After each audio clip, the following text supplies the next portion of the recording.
Tonight on Garbage Time Fantasy Football, we have a special 20-round PPR Superflex Mock Draft for you guys. It's time for Garbage Time.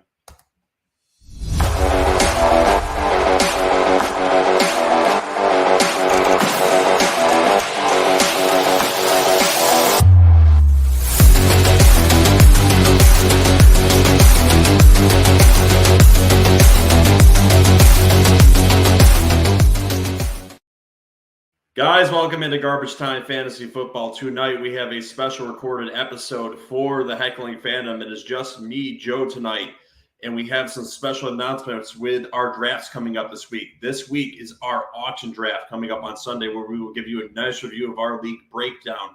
We also have two special drafts we will be entering in for this weekend.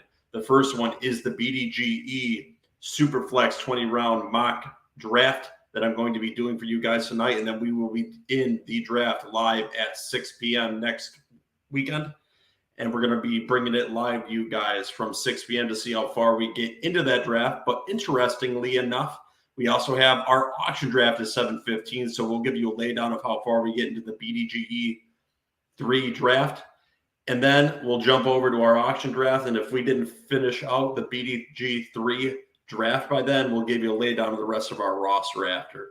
Guys, without further ado, let's jump into this 20-round Superflex draft and see what we come up with, all right? Cannot play with them. Cannot win with them. Cannot coach with them. Can't do it. I want winners.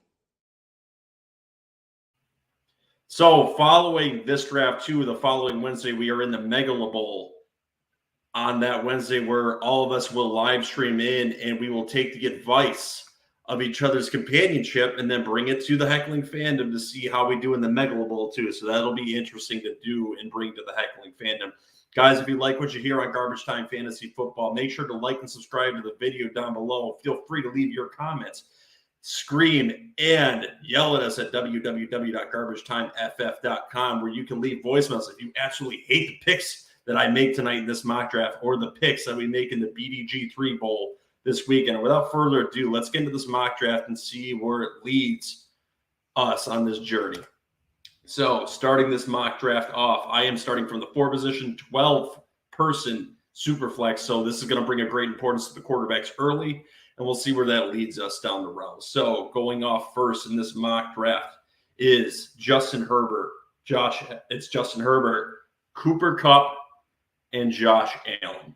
So I am now on the clock, and I've got some decisions to make. Looking at this board, I think I really want to go with a quarterback early here too, because I mean, in the Superflex League, they're inherently important to pick one. So I think what I'm going to do is go with Patrick Mahomes in this spot. Listen, Patrick Mahomes is the kind of quarterback that, even though the weapons may be gone, in a sense now that Tyreek Hill is gone, they may be looking to pass at a 70% passing rate this season, just for the fact that the running back situation is a bit sketchy. So Patrick Mahomes in the first round to get that quarterback position out of the way in the 4th spot, I think is an absolute great evaluation that you can take for this draft. So with Patrick Mahomes off the board, after that was Lamar Jackson, Jonathan Taylor, Christian McCaffrey, Kyler Murray, Joe Burrow, Justin Jefferson, Eckler, meaning a lot of quarterbacks have come off, Travis Kelce, and now we're back on the turn where Chase comes off the board. So you're seeing those high-end wide receiver ones starting to come off the board. Dalvin Cook, Derrick Henry, Najee Harris, now Mark Andrews, Dak Prescott, Russell Wilson, and Devontae Adams. So now I need to figure out what I want to do now that we've got our quarterback position out of the way. And what I really think I want to do is take a premium at one of the other two positions. At this spot currently, at the top end, there's Joe Mixon, DeAndre Swift, Nick Chubb, and Saquon Barkley. Alvin Kamara is here too. So I think I can get one of these guys on the turn. So I may want to look at one of these top end wide receivers here too. So pairing with Patrick Mahomes from the 4th spot on a 12-team, 20-round draft, I think I really like Deebo Samuel because there's a rushing upside with him. And he's a high-end wide receiver who had 1,400 yards last season. So I think Deebo Samuel is a good pick in this spot, and I will get my running back in the 3rd round. Next off the board after that was Jalen Hurts, DeAndre Swift, Joe Mixon, Stephon Diggs, another premium wide receiver, and Aaron Rodgers is off the board with Saquon Barkley, and I am back on the clock. So I have absolutely no problem at this point, and I've said this in the last few episodes of Garbage Time Fantasy Football, taking Alvin Kamara as your number one wide receiver. And in the third round of a 12-team Superflex league, I don't think there's much downside to doing that because I don't think he's going to be suspended for the season. You could also look at Aaron Jones at a range like this. That's not a bad option either. Nick Chubb is there too, but I think there's much more upside in Alvin Kamara in a 600 to 1,200 person league where you need upside, where players have higher ceilings than each other. I feel like Alvin Kamara is going to give that to me. So I think starting off my Superflex draft with Patrick Mahomes, Deebo Samuel, and Alvin Kamara is a good start. Next off the board after that was Tom Brady, Matt Stafford, Nick Chubb. Then we have CeeDee Lamb, who is another premium wide receiver. Aaron Jones, who I was talking about as a good receiving option that's quite underrated. Tyreek Hill, Trey Lance comes off the board. Javonte Williams, Leonard Fournette, Kyle Pitts in the fourth round, which is about where he's starting to go now. Derek Carr, Connor, who I'm a little bit down with on the rushing touchdowns. Breece Hall, who I'm a little bit higher on. A.J. Brown, Mike Evans, George Kittle, and now I'm on the clock and have to decide which direction I want to go with this team. Sitting here in the fourth round, there's some interesting choices I could make here. And in the Superflex League, in this format, 3 wide receivers and 2 flexes, you're going to want to fill out these spots too. So I need to decide if I want to sit on quarterback here or fill out my other positions here. And I think just based on the premium of needing the quarterbacks in a Superflex League, I'm going to take Kirk Cousins here in this spot. So Kirk Cousins is off the board for me in this spot. And after that, we have Keenan Allen, T. Higgins,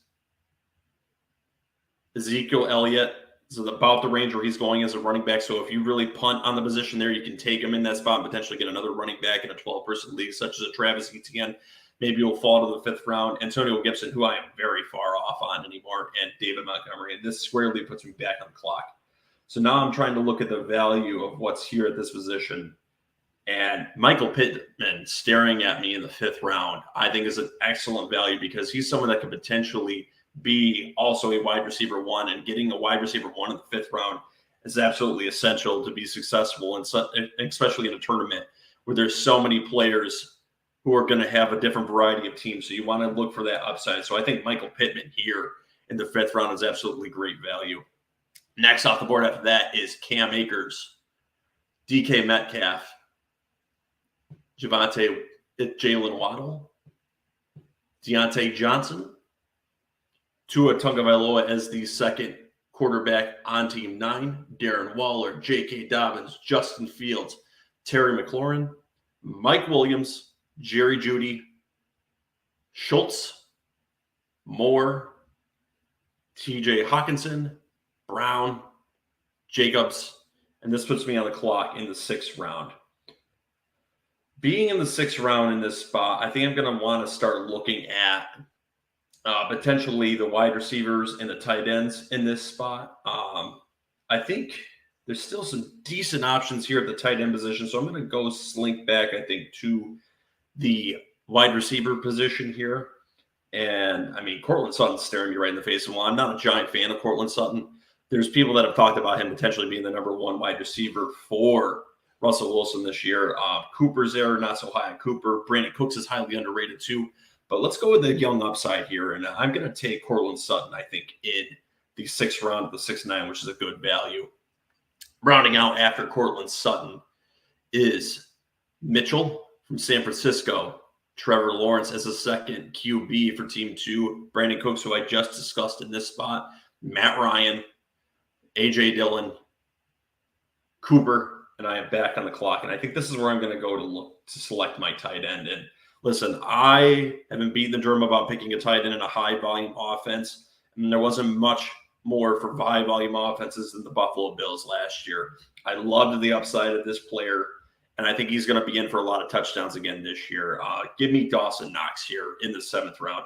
He's the first tight end in this spot. And let me remind you for the BDG3 tournament, too, you're not going to be able to take people out of these positions after these 20 rounds. Like, you're not going to be able to trade between these positions. The waiver wires are going to be limited after a while too. So you need to be able to acquire these players and have potentially 2-3 tight ends to be available, and you may need to select quarterbacks and have enough of them ready for your team to be available. So I think it's going to be very important to have a lot of these spots filled up in these premium positions. And after I took Knox, Mike Godwin, St. Brown, Mooney, Robinson, Smith, Bateman, Edwards, Walker, Juju Smith-Schuster, Winston, Michael Thomas, Harris for New England, Gabriel Davis, who I'm also big on this year, Mac Jones, Drake London, and this puts me back on the clock after Miles Sanders' selection. So now I've got some flexibility and can go in a lot of different directions. Looking at what's available to me in these spots, in the Superflex League, it's very important, I think, to have a third quarterback option. There's not a ton that I'm absolutely in love with here. Ryan Tannehill's still sitting here in that spot.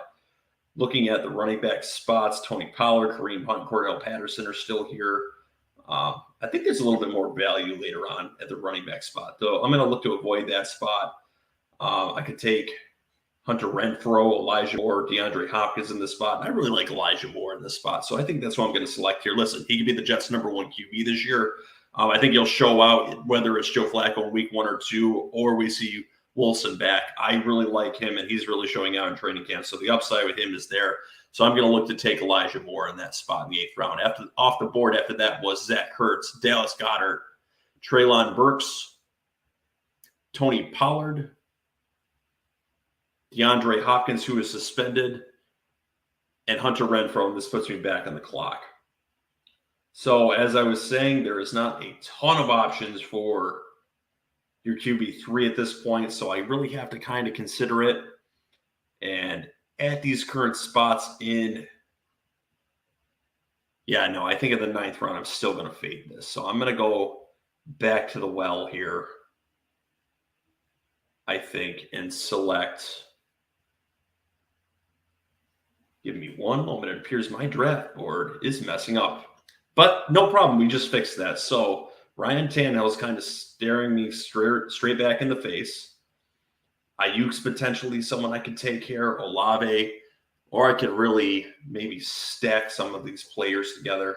But what I think I'm going to do is select my 3rd QB. And listen, Tannehill could be a starter for the entire season. If Patrick Mahomes, Kirk Cousins, and Ryan Tannehill is a trio at the quarterback position, feels pretty safe to me in a Superflex league. So off the board after that is Kareem Hunt, Rashad Penny, Cordell Patterson,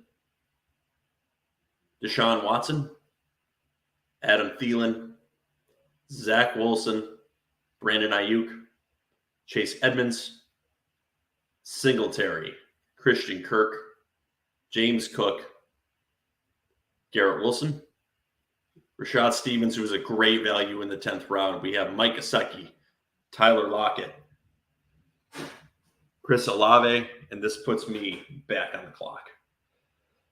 So what I think I'm going to look to do in this spot is round out my roster a little bit more. I've got 4 wide receivers, so let's see what we got at the running back position. Dameon Pierce is staring at me in the 10th round, and he could be easily the #1 running back for the Texans this year. Listen, they rested him up in the 2nd preseason game, and they wanted to get looks from other players at that running back position. So this could be telling that he may be getting the most amount of touches there for Houston and eventually be the #1 running back there for the Houston Texans. So I really like him as a decent option in the 10th round. He could be a steal and end up being a high-end running back too for you by the end of the year. So in a large tournament such as the BDG3 Tournament, I think he's an excellent value in this round. So I'm going to take him without hesitation. Off the board after that is Pat Freiermuth,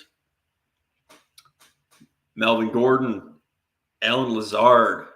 We have Sky Moore, Cole Kmet, Robert Woods, and this puts me back on the clock. I'm going to see where the value falls with these rosters now. And in a flex kind of tournament where you're looking for a lot of upside, I think selecting someone like a Kadarius Toney in the 11th round could be a lot of value and could give you potentially a lot of upside playing on a Giants team, which is quite questionable on the offensive side. You know they're going to run the ball with an improved offensive line, but Toney showed us last year what he could potentially do And if you get that kind of value where you're, again, playing in these tournaments where you're looking to have high upside, Tony has that upside. We can also still evaluate the running back position. Madison's there, Michael Carter. I don't really much like what I see here. Tyler Algier a little bit farther down, but we can probably pick him up a little bit later. So I'm going to go with Kadarius Toney in this spot and see what shakes out in the rest of this draft. Next off the board after that is, let's see what we got here. Chase Claypool, Elber O, Isaiah Spilla, Irv Smith Jr., Russell Gage, Michael Carter, Tyler Boyd, Jared Goff. Then we've got Alexander Madison who comes off the board, Tyler Higbee, Michael Gallup, Marquez Valdez-Scantling, Naheem Hines, Jarvis Landry, Ronald Jones, and this puts me back on the clock after Hunter Henry. So what I think I'm going to look to do here now is look at the entire board and see potentially what could work out for me here in this spot. Let's see. James Robinson is there at 144. Darrell Henderson and Tyler Algier. I've already filled out the wide receiver spot quite nicely here in this spot. Christian Watson's staring at the spot. George Pickens is down there. I think I can wait another round to get George Pickens. I can maybe look to get another tight end, but there's still a few on this board that I like, but you're going to need them, especially in this spot. So I think I'm going to look to take care of that spot on the next round and take another running back. So, you know what? Give me Tyler Algier in this spot. Off the board after that was James Robinson, Rondale Moore, Rashad Wright, Christian Watson, Jamison Williams, Jacoby Myers, and I am back on the clock in the 13th round. Like I said, I've only got one tight end currently in the spot. In the BDG3 tournament where you have 20 players to fill out your roster and you really need to figure out what you're going to need for these tournament styles. So I'm going to look to take another tight end at this spot because you probably should have three, especially in this kind of a format. So I think Noah Fant in this spot wouldn't be too bad. You can look at David Njoku too. There's still some guys down this list I like. I think Brevin Jordan would be my third tight end, maybe a little bit later in this spot. So let's take Noah Fant. Not a great opportunity, I don't think, there with Seattle, but you need to fill up this roster a little bit more with some tight ends. So off the board after Noah Fant was Darrell Henderson, David Njoku, George Pickens, who was a great value in that round. Someone I'm also going to consider when we get into these drafts a little bit more. Kenneth Gainwell, Jahan Doxson, Khalil Herbert, DJ Chark, Gerald Everson, Devontae Parker on the turn goes. Then Brian Robinson was being looked at by a lot of people. Marlon Mack, J.D. McKissick, Kenny Galladay, Jalen Tolbert, who is very big on Garbage Time Fantasy Football with Ron and JJ. They love Jalen Tolbert this year. Jamal Williams and Julio Jones. So now we're going to go back and look at the value that's left here at a lot of positions. Hardman, who just got hurt, is still there. You could look at Pierce in the 14th round. I think he could potentially be some decent value. Palmer, I think, a little bit later. Romeo Doubs is at that position, but where I see true value here is with someone like, I think I'm going to go with Alex Pierce in this spot. I think it's good to take him in the 14th round in the 176 player. He's been starting with the ones there with Indianapolis. Actually, no, I'm going to go with KJ Osborne instead. Listen, I think Minnesota's offense could be a little bit high-powered this year, and I think I want to get pieces of that offense for that. So I think he's a decent pick in this spot in the 14th round. And off the board after that is, let's see where we're at. It seems to be clustered right now. McCole Hardman, Evan Ingram, Robert Tonyan, Mark Ingram, and Tyrion Davis-Price. So in the 15th round here, I'm just taking my shots, and I'm going to see what I can look at here. Raheem Mostert is a weapon. Zadarius White is still on the board for the Las Vegas Raiders. He could be an interesting target this late. Palmer's pretty good for the Los Angeles Chargers, another piece of a high-powered offense. Should one of those top two guys go down, could potentially maybe get him on the next round, though. Listen, I could probably still use another tight end, but there's still a few that I like in that spot. So, you know what I'm going to take in this spot? I'm going to go with Zamir White for the Las Vegas Raiders. Good value. I think a good pick here, especially in the 15th round of this draft. Off the board after Zamir White falls Van Jefferson, Raheem Mostert, who's probably, I believe, going to be the backup for the Miami Dolphins, Gus Edwards, Darrell Williams, Austin Hooper, Hayden Hurst, Jamison Crowder, Sammy Watkins, Josh Palmer, who I was hoping to get on the turn, but unfortunately did not, Chuba Hubbard, Deontay Foreman. After Deontay Foreman is Sony Michel, Kenyon Drake, Jeff Wilson, who I don't think is going to get much work there with the 49ers, but God knows with that backfield, honestly. Keontae Ingram, Jared McKinnon, this puts me back on the clock. So now I've got 4 running backs, 4 wide receivers, and 2 tight ends. So I may want to go back to the well here. I'm going to shoot my shot here on my 3rd tight end, I believe. And I think one this late that could be decent is Brevin Jordan, who showed out for the Texans a little bit last year. And I think he's talented enough to get a little bit of work in that offense. So I really like Brevin Jordan in that turnaround spot. Off the board after that is Isaiah Pacheco, someone who I didn't even consider and I really should have looked at in this spot. So maybe I'll look at that a little bit more this weekend in the BDG3 draft. Maybe some of my league mates, too, will bring that to my attention, especially this late in the draft. Off the board after that is Ito Benjamin, Chris Evans, Daniel Jones, Carson Wentz, and Davis Mills. So a quick run on 3rd quarterbacks by these teams here. I'm going to go back to the positions and see where the value is at. Still a few quarterbacks here on the board. Don't really think I want one here, but listen, Romeo Doubs is still sitting here in the 17th round. I think it is great value, especially this late in the draft. So Romeo Doubs, someone who could eventually, I don't think right away, get into the top 3 wide receivers for the Green Bay Packers. I think it'll be the veterans early, but who could get work after maybe their bye could be a good value for me and to bring my team a little bit farther. So give me Romeo Doubs as the 17th round. Excellent value there. Off the board after that, let's actually scroll down and see if we can get this team a little bit closer. So off the board after that,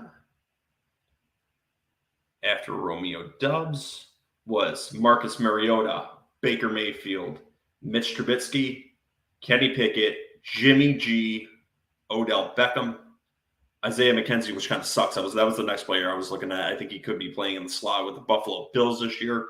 Could have been a good value, but you can't get every player you want, so it's all right to pivot if you don't get all the players that you want. Off the board after that is Jacoby Brissett, who will be starting 11 games for Cleveland Browns this year. Cameron Brate, Desmond Ridder, Drew Lock, Nico Collins, Kerry Davis, Tim Patrick, which makes no sense because he's going to be out for the year. Rob Gronkowski, who is retired, and Logan Thomas. So looking at the value of this position, let's see what's left. Damian Hillard could be a good pick, I believe, in the spot. Should someone go down for the Tennessee Titans, the Yeti, Derrick Henry, he's a decent backup for that option. Robinson from the Giants could get some work in the slot. But I'm looking for some late value here. I've already got 3 quarterbacks. Could maybe get someone that has some running potential. And considering I already have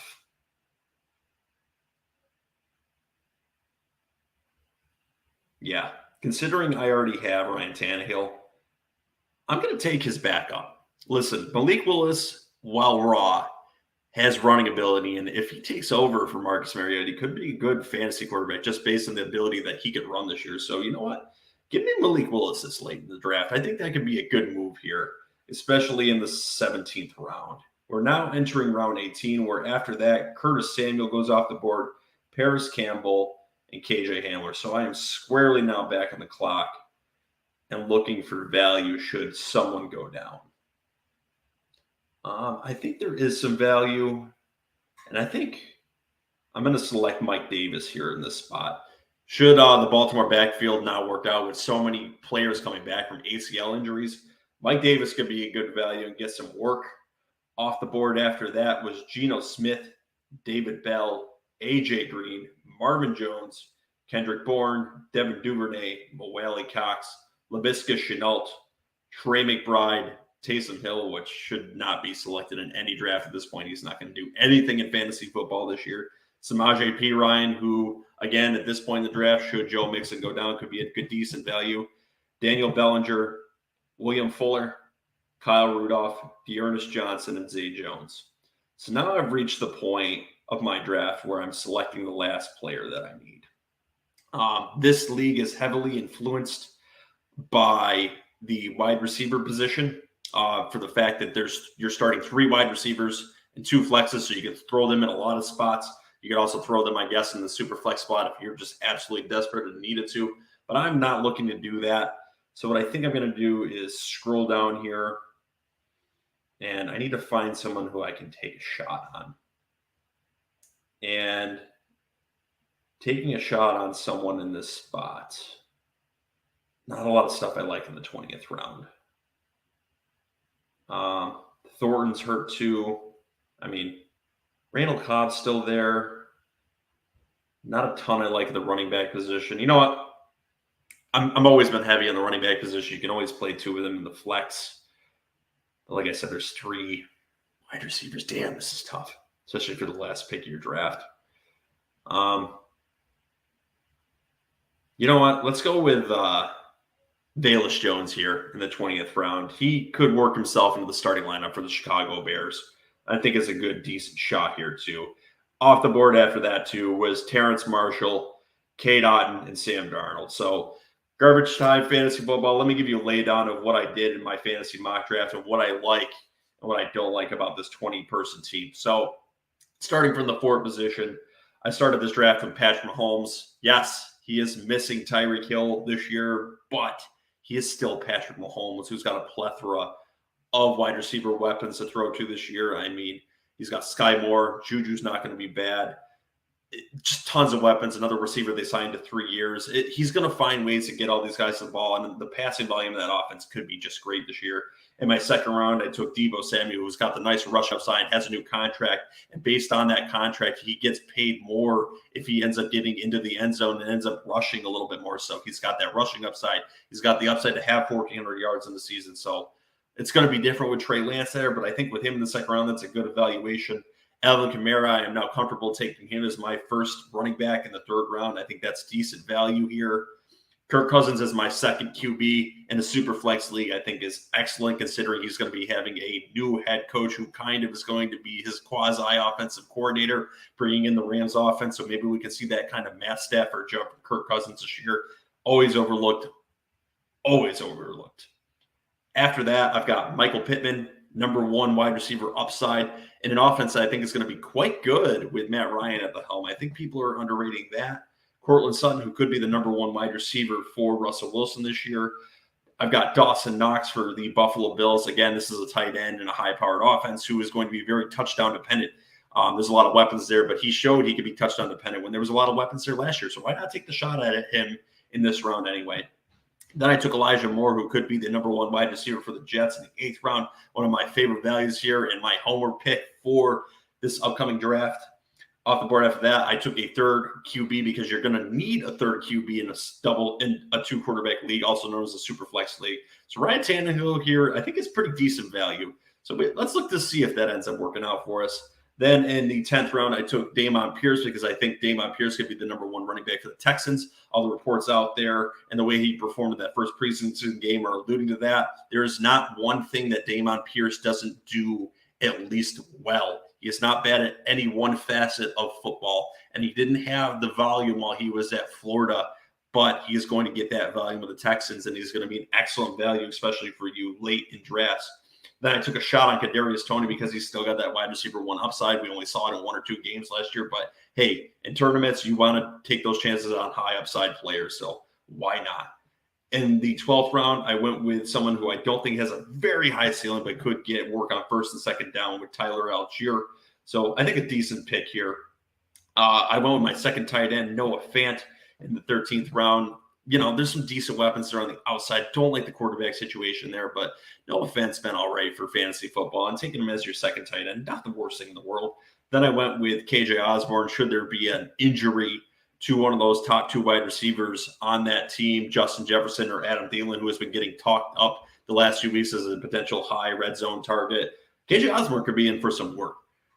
So like him there in that spot. I also picked Zamir White, who could be getting work in a committee for the Las Vegas Raiders. I think he's going to be more valuable in the second half of the year for your team. So also like him there in that spot. Round 16, Brevin Jordan, who I think is very underrated and who is a young quarterback's best friend. So with General Davis Mills combating for the Texans this year, Brevin Jordan was a favorite of his last year, and tight ends don't typically perform very well in their rookie year, but Brevin Jordan did all right, and this is going to be him entering what I believe is his second year now, so could be just a little bit better. So I really like what we saw from Brevin Jordan last year, and I think as like your third tight end in a 20-person roster, not a bad option for you. Then Romeo Doubs, who has been completely talked up in the Green Bay Packers camp, didn't seem to do a lot in the last preseason, but listen, there's a lot of reports out there. You're taking shots in the 17th round, so why not?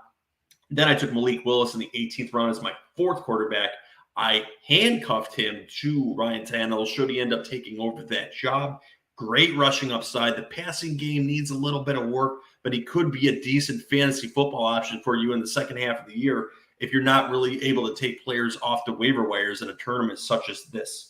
Then I've got Mike Davis in the 19th round. So this is based on injury history of the 2 top running backs, Gus Edwards and J.K. Dobbins for the Baltimore Ravens. Listen, Mike Davis could be a great value for you in the 19th round, especially in these formats, and he could help win your leagues if those 2 were to go down. Could be a great flex running back for you if you can't get off waiver wires. Now, listen, if you're in a 10-person league and it's 14, 50 rounds, Mike Davis shouldn't exist on your roster. But in the 19th round, take a shot on him. And then I rounded out our roster with Velus Jones, someone that could also work himself into the starting lineup of the Chicago Bears. No reason you can't take a shot on a guy like that in the 20th round. Other players that I liked selected in the 20th round of this draft too were Samaje Perine. He's a direct backup should Joe Mixon go down. Bellinger is a good tight end too for the Giants. He's the number 1 tight end for the Giants, actually. But, rookie tight ends don't always perform, but that's someone you could worth taking a shot onto. Zay Jones, good slot wide receiver last year, going to be playing with Trevor Lawrence. So maybe you can get some upside for him there too. So, guys, this was a 20-round mock draft, Superflex format for specifically the BDG3 tournament coming up this weekend. Garbage Time Fantasy Football is very excited to be a part of that. I hope you guys will join us at 6 o'clock for that draft. I'm hoping that my league mates are going to argue with me about the draft picks I'm going to be making in that kind of format. I want to get out there and try to flex Garbage Time Fantasy Football's muscles in front of the fantasy football community, and I'm hoping that you'll join us for that live show and help Garbage Time Fantasy Football out. I think it'll be great to, get out there, like we said, in the fantasy community and just try to rip off this year, do well in that tournament, do well in the Megalabowl. I think it's going to go really well for all of us. So, guys, if you like what you hear on Garbage Time Fantasy Football, and if you think the Superflex Mock Draft helped you, especially in big tournament styles where we're going to be getting into the BDG3 Tournament or the Megalabowl next Wednesday, not this upcoming Wednesday, but next Wednesday. So make sure to set your timers for that here on YouTube. Make sure to like and subscribe to the show. You can listen to this show in audio format on Spotify, Apple, Google, Pandora, anywhere else you get podcasts too. And if you want to talk to me or JJ, you can talk to us on Instagram at Garbage Time Fantasy Football. And you can listen to us on you can talk to us on Twitter at garbage_time FF. Make sure to visit our website at www.garbagetimeff.com.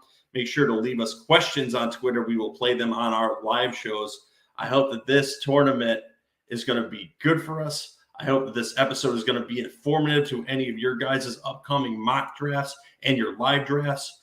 And tune in with us over the next week because we will be getting into our live shows and live drafts. Next Monday, too, I believe we have our auction league review where we're going to start talking shit about the teams that we developed on that Sunday on the auction block.